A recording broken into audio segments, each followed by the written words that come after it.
Hot comments చేశారు. మాజీ CM కేసీఆర్ను అధికారంలోకి రానివ్వబోమని సవాల్ విసిరారు. తాము రాజకీయాల్లో ఉన్నంతకాలం కల్వకుంట్ల కుటుంబం అధికారంలోకి రానివ్వబోమని స్పష్టం చేశారు. కేసీఆర్ ఉడత ఊపులకు భయపడబోమని అన్నారు. గత 10 ఏళ్లలో రాష్ట్రాన్ని కేసీఆర్ అప్పులపాలు చేసిందని మండిపడ్డారు. 2029లో 80% సీట్లతో గెలుస్తామని సీఎం ధీమా వ్యక్తం చేశారు. అసెంబ్లీలో కాళేశ్వరం ఫోన్ ట్యాపింగ్లపై చర్చిద్దామని మాజీ సీఎం కేసీఆర్ రావాలని సీఎం పిలుపునిచ్చారు. కారణమైంది. అందుకే 4 కోట్ల తెలంగాణ ప్రజలు తెలంగాణ కోసం నడుం బిగించి వందలాది మంది పిల్లల ఆత్మ బలిదానాలు చేసుకొని తెలంగాణ రాష్ట్రాన్ని సాధించుకున్నారు. ఇకనైనా మన సమస్య పరిష్కారం అవుతుంది అనుకున్నారు. ఈ సమస్య శాశ్వత పరిష్కారం అయితే ఈ తెలంగాణ భూములు బీళ్ల నుంచి పాడి పంటలతో సస్య సామలమైతాయని ఈ ప్రాంతం అనుకున్నది. 10 సంవత్సరాలు 2 సార్లు కేసీఆర్ గారికి అవకాశం ఇచ్చారు. 10 ఏళ్లలో ఏ ప్రాజెక్టు పూర్తి చేయలే, ఏ ఎకరాకు నీళ్లు ఇవ్వలే.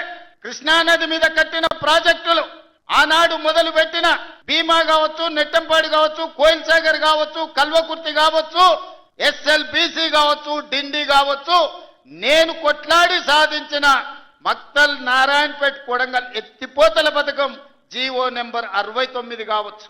10 ఏళ్ళు మనకు అన్యాయం చేసిర్రు. మన పాలమూరుని ఎండబెట్టిను. పడవ పెట్టిన ప్రాజెక్టులను ఒక్కొక్కటిగా పరిష్కరిస్తున్నాం. ఈ ప్రాజెక్టుల యొక్క సమస్యల్ని, ఈ ప్రాజెక్టుల యొక్క అనుమతుల్ని ఈ రోజు సాధిస్తున్నాం. అన్నీ ఉన్నా అల్లు నోట్ల శని ఉన్నట్టు ఎన్ని అనుమతులు తెచ్చినా ఇవాళ 8 లక్షల కోట్ల రూపాయలు అప్పు చేసి నా నెత్తి మీద పెట్టిపోయాను. గ్రామాలల్లో పెద్ద కుటుంబాలు ఉంటాయి. దావతుల కోసం, విలాసాల కోసం తండ్రి అప్పులు చేసి అనుకోకుండా చచ్చిపోతే ఇంటి పెద్ద కొడుకుకు మొత్తం భారమై పడుతుంది. సంసారం ఎక్కడుందో తెలియదు, ఏ భూమి ఎవరికి తనఖా పెట్టిండో తెలియదు, ఊర్లో ఎవరి దగ్గర అందిన కాడికి ఎంత అప్పు చేసిండో తెలియదు, చుట్టాల దగ్గరకు పోతే మర్యాద లేదు, తెలిసిన వాళ్ళ దగ్గరకు పోతే సిల్లి గబ్బ పుట్టే పరిస్థితి లేదు అని మనం గ్రామాలలో చూసినాం. ఇవాళ అచ్చంగా తెలంగాణ రాష్ట్ర ముఖ్యమంత్రిగా నా పరిస్థితి గదే. అంతకంటే ముందు నా మీద 181 కేసులు పెట్టిండు.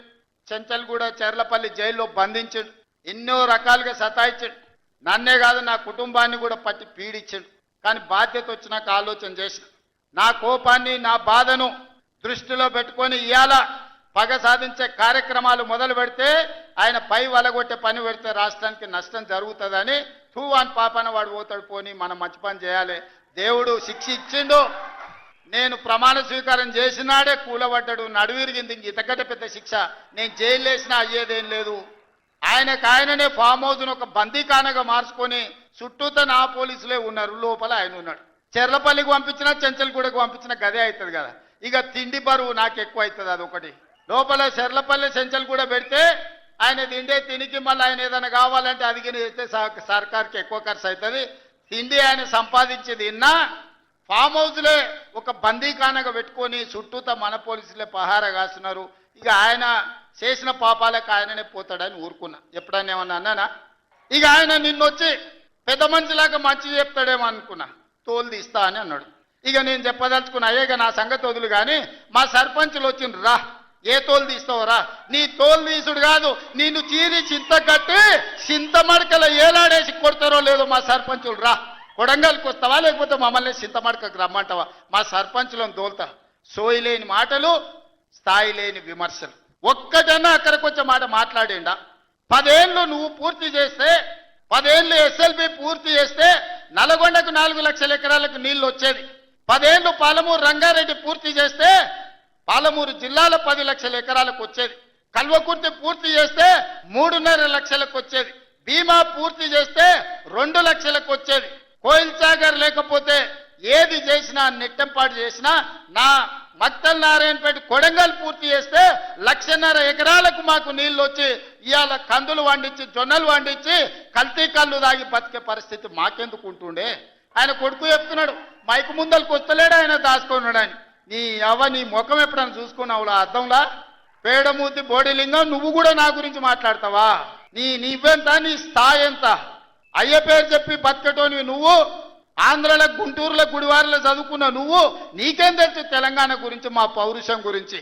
నువ్వు కాదు, మొత్తం నీ జాతినంతా తెచ్చుకో. ఎట్లా తెచ్చుకుంటావు, ఏడికి రావాలనో చెప్పు. మా ఊరు అన్నారా, మేమన్నా మీ ఊరికి వస్తాం. ఎవడు భయపడుతుండో సంగతి తేలుస్తా. వెనకటికోసారి చెప్పినా గిట్లనే గజ్వేల్కి వచ్చి చూడు అని. చెప్పిన గజ్వేల్కి వస్తా బిడ్డ నీ నెత్తి మీద కాలు పెట్టి తొక్కుతా అని.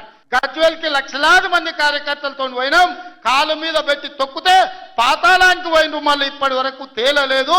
ఇవాళ చెప్తున్న మీడియా మిత్రులారా రాసుకోండి, 2029 ఎన్నికల్లో 2/3 మెజారిటీ మన సీట్లు ఒకవేళ 119 ఉంటే 80కి పైగా సీట్లతోని 2029లో మా ప్రభుత్వం ఏర్పాటైంది.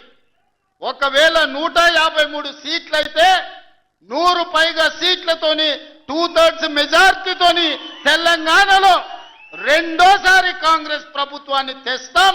ఇది మా సవాల్. శాసనసభ సమావేశాలు ఏర్పాటు చేసినాం. 29 నుంచి చర్చలు రాబోతున్నాయి. 29 నాడు నువ్వు అడిగి ఎన్ని రోజులు సభ జరుపుదామో, నువ్వు అడిగినన్ని రోజులు అసెంబ్లీ నడిపిస్తా, నువ్వు చెప్పిన అన్ని చర్చ పెడదాం, ముఖాముఖి చర్చ చేద్దాం. వెనకంగా మాట్లాడు వెనక్కి కూర్పుడు కాదు. నీళ్ల మీద మాట్లాడతామా, నియామకాల మీద మాట్లాడతామా, నిధుల మీద మాట్లాడతామా, తెలంగాణలో జరిగిన అభివృద్ధి మీద మాట్లాడతామా, రైతు భరోసా మీద మాట్లాడతామా, రైతు రుణమాఫీ మీద మాట్లాడతామా, లేకపోతే ఆడబిడ్డలకు ఇచ్చిన ఉచిత బస్సు మీద మాట్లాడతామా, లేకపోతే నువ్వు ఏం కోరుకుంటావో చెప్పు, షాదీ ముబారక్ మీద మాట్లాడతామా, కళ్యాణ లక్ష్మి మీద మాట్లాడతామా, ఇందిరమ్మ ఇండ్ల మీద మాట్లాడతామా, దేని మీద మాట్లాడతామో చెప్పు, నేను సిద్ధంగా ఉన్నా. ప్రాజెక్టులకు సీఎం రేవంత్ రెడ్డి వ్యాఖ్యలకు